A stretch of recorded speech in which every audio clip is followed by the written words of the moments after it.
የኢትዮጵያ ፌዴራል ፖሊስ የጸጥታ ስጋቶችን በላቀ ብቃት በማክሸፍ የሀገራችን አንድነት ታላቅነትና ክብር ለማስጠበቅ ምንጊዜም ዝግጁ መሆኑን የኢትዮጵያ ፌዴራል ፖሊስ ጠቅላይ አዛዥ ገለጹ። ዝርዝራለን። የፌዴራል ፖሊስ ጠቅላይ አዛዥ ኮሚሽነር ጀነራል ደመላሽ ገብረ ሚካኤል ሰራዊቱ የጸጥታ ስጋቶችን በላቀ ብቃት በማክሸፍ የሀገራችን አንድነት ታላቅነትና ክብር ለማስጠበቅ ምንጊዜም ዝግጁ ነው ያሉት ከተቋሙ ስትራቴጂክ አመራሮችና ከፍተኛ የፖሊስ መኮንኖች ጋር በሀገራዊና ወቅታዊ ጸጥታ ዙሪያ ባደረጉት ውይይት ወቅት ነው።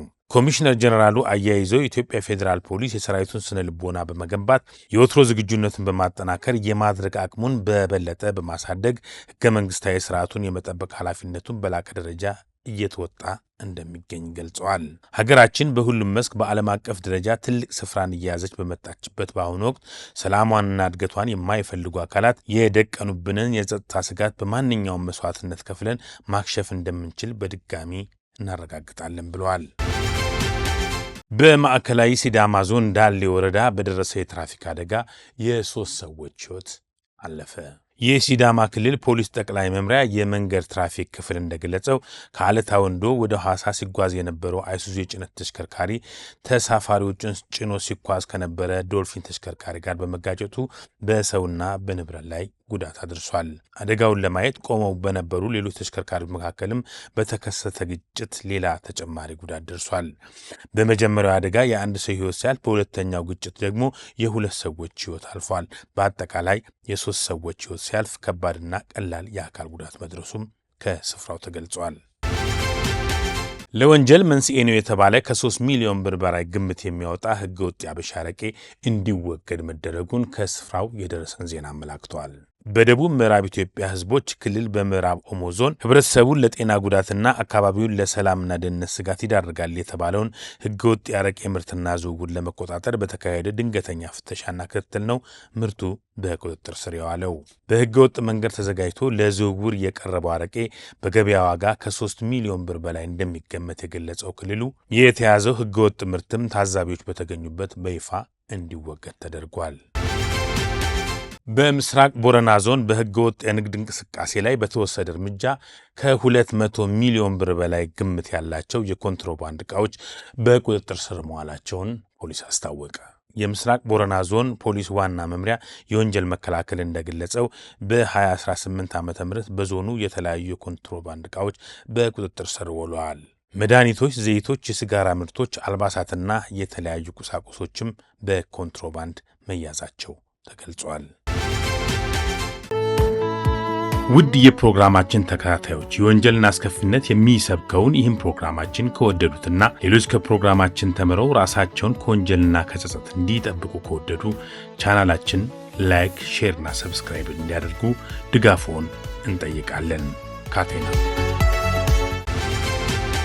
በወላይታ ዞን ከተማ አረብ ሀገር ለፍቼ በመስራት በላኩለት ገንዘብ ሌላ ትዳር መስርቷል በማለት ፍቅረኛዋን የገደለችው በእስራት ተቀጣች። ተከሳሿ ወደ አረብ ሀገር በመሄድ የሰራችበትን ገንዘብ ለፍቅረኛዋ ትልካለች። ከጊዜ በኋላ ግን ፍቅረኛዋ በተላከለት ገንዘብ ሌላ ትዳር መስርቷል የሚል መረጃ ይደርሳታል። በዚሁ ጉዳይ ቂም የያዘችው ተከሳሽ ወደ ሀገሯ ከተመለሰች በኋላ የላከችለትን ገንዘብ እንዲመልስ ፍቅረኛዋን ብትጠይቀውም በወቅቱ ገንዘቡን ለመመለስ ፈቃደኛ ሳይሆን ይቀራል። በዚህም ተከሳሿ ከቀድሞ ፍቅረኛዋ ጋር የነበራቸውን ግንኙነት ለማደስ በሚል አብራው ለማደር በመስማማት በተኛበት በስለት ወቅታ መግደሏን ምርመራው ገልጿል።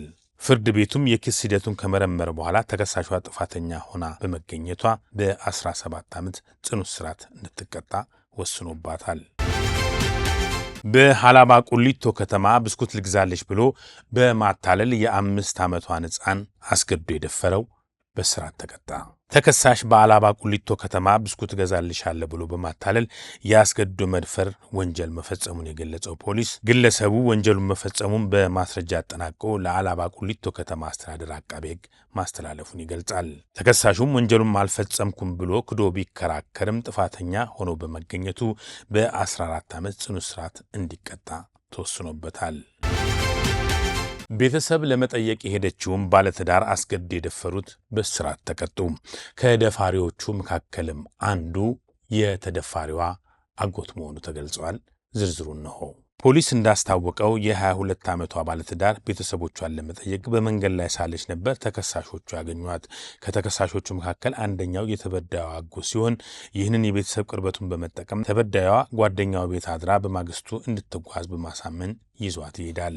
ሆኖም በጫካ ውስጥ ከደረሱ በኋላ ተከሳሾቹ ተበዳዩዋን በዱላ በመምታት ራሷን መከላከል እንዳትችል ካደረጉ በኋላ የአስገድዶ መድፈር ወንጀል መፈጸማቸውን ፖሊስ አረጋግጧል። አቃቤ ሕግም ክስ መስርቶ ጉዳዩን ለካምባ ዙሪያ ወረዳ ፍርድ ቤት በማቅረብ የፍርድ ሂደቱም ተከናውኗል።